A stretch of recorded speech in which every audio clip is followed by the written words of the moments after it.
congratulations. Just tell me about a little bit of that communication that you and Frank Lagares have always been sharing the last couple of games, where you have told them like numerous times to calm down in the game situation. What do you attribute that to? I think it's just with the movement of, especially today, the movement of Phoenix and the strikers and the interchange of the players. We had to keep up our zone, and we couldn't be tracking players out of individual zones. So it was really important for the guys to know when a player is coming on their right shoulder, if a guy's coming on their back, or wherever players are, they need to be referenced and tracked to a certain extent. And I think I'm just there helping them out wherever there was guys popping up, or if they needed a hold, or if they could go and step with the guy, just trying to give them the best direction I could.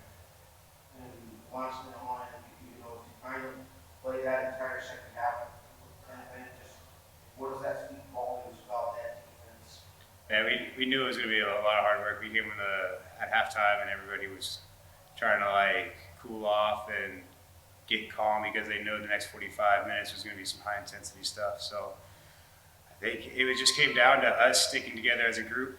Change a little bit of the formation there. We had to make a little bit of adjustments with the center backs, and the guys, they knew what their jobs were, and everybody was committed today. That's the beautiful thing, is that there's no more excuses moving forward. We proved to ourselves today that we can play like this.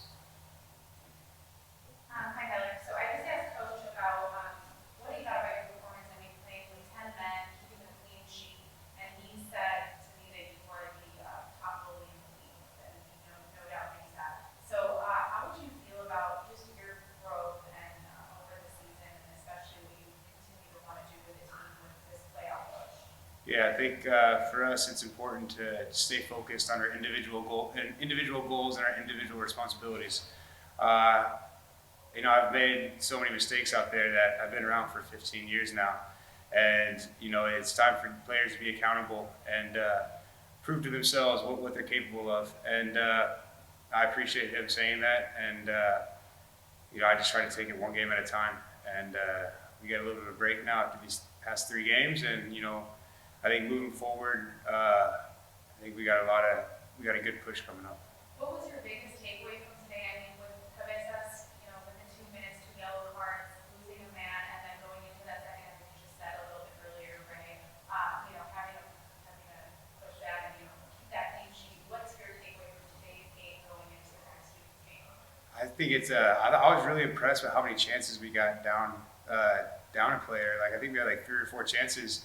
And that just kind of proves to the guys that if we can do this with 10 players and we're going to stay compact and stay tight, that we are going to get chances at the other end of the field. And if we can take care of defensively first and then higher up the pitch, those things will just fall in line. And we can do that.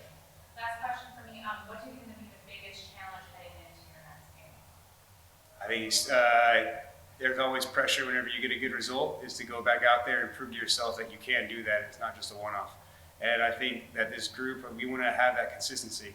And consistency is the most important thing in this league. If you're consistently getting 3 points a match, 1 point a match, being very difficult to play against, and being a threat up top, then if you're consistently doing those things, then you're a team that's going to make the playoffs. You have any questions? Just one question. What do you think about the team's current home form? That was good. Like the home form, the last couple of weeks, y'all been playing good. Oh man, I feel like we haven't played at home in like 2 months, and now it was good getting out here and seeing all the fans. The fans were incredible today. They hung out after the game was over, signed some autographs for some kids, and I think the players are really enjoying and learning to play on our field. One question from my end is how would you describe the team character-wise? Because you guys are just faced off the current Eastern Conference champion, coming up to the USL champion, and now a team as a Phoenix Rising that are in the playoff months. Like in regards to just being toe-to-toe and being able to just match up with those teams that are playoff contenders and also coming up with great seasons. What does that say to the team that you guys can? Yeah, for sure, we definitely can compete. And you just mentioned Louisville, San Antonio, Phoenix, they're all great teams. And then the one game that I'm trying not to live in the past, and I want to think for the future, but we always can't be showing up for the big games. When we play against a team like Las Vegas, we have to get 3 points. And I think that was a wake-up call for everybody. Like, just because Las Vegas is last place in our conference, we still need to show up for those games. Yeah, we're going to show up against San Antonio, Louisville, and Phoenix because they're direct competitors in our playoff. But we're not going to show up against Las Vegas. So I think that was a wake-up call for everybody. Shadow should have an interview. Go ahead, Shadow, your question?